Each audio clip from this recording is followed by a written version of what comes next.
Welcome back, people! Almighty Dagon here with another episode of the Slayer Mindset series. Today's topic, adjusting to new maps. You may have noticed this from personal experience, that every time a new map pack is out, your kill death tends to take a slight dive. Obviously, that's because you're in a new environment where spawn points are unfamiliar, rushing routes and highly trafficked areas are still a mystery. And it normally takes some time before you learn all of the above to do well consistently. Well, in this episode, I'll show you 3 ways to speed up that learning curve.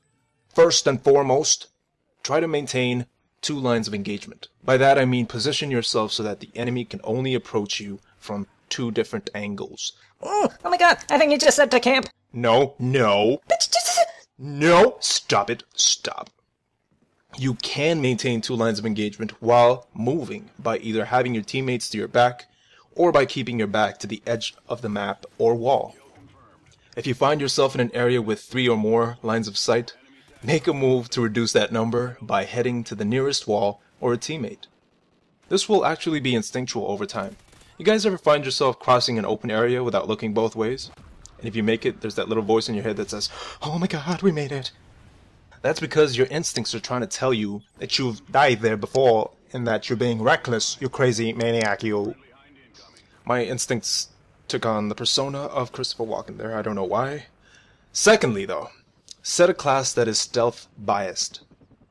By that I mean you should have more stealth perks paired with your favorite gun class, because people pay the most attention to the minimap when new maps are out. If you have to, sacrifice a secondary, a lethal, or tactical equipment. Just do it.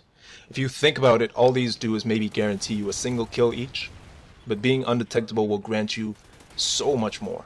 Since the beginning of Ghosts, I haven't had a single class with a secondary or tactical equipment. But why? Because within 10 seconds of spawning, I will have probably 1 victim at least. And guess what? The primary of my victim can almost always be a decent secondary.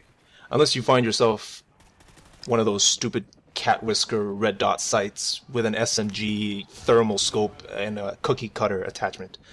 Under no circumstances will you need to cut cookie. You don't need all that. I don't know why people use it. Anyways, back on topic.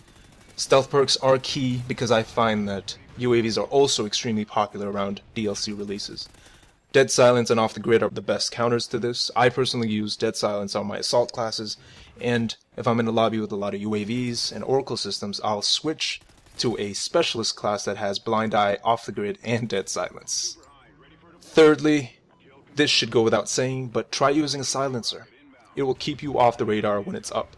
But more importantly, it will buy you time if you've killed someone while behind enemy lines. In Call of Duty, enemy lines are where your teammates are not. Also note that if you hear a silencer firing near you, and it is not followed by the call-out of friendly AI, there is probably an enemy nearby.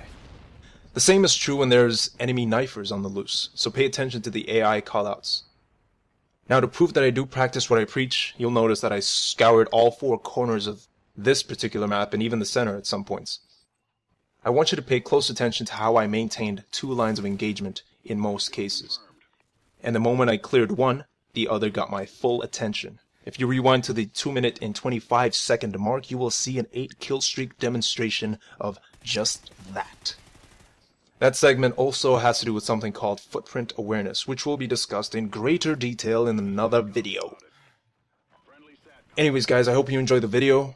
I do apologize for the unannounced upload schedule change. Next video will be up on Thursday. I do have a Twitter account, which I use mainly for upload announcements, so you're welcome to check that out in the link below. And thank you to my subscribers, Warrior Thinkin and Pavarchin, for your interesting suggestions for the Manimal Planet series, and also for consistently sharing my videos. I've been Dagon, and I'm out. A peace!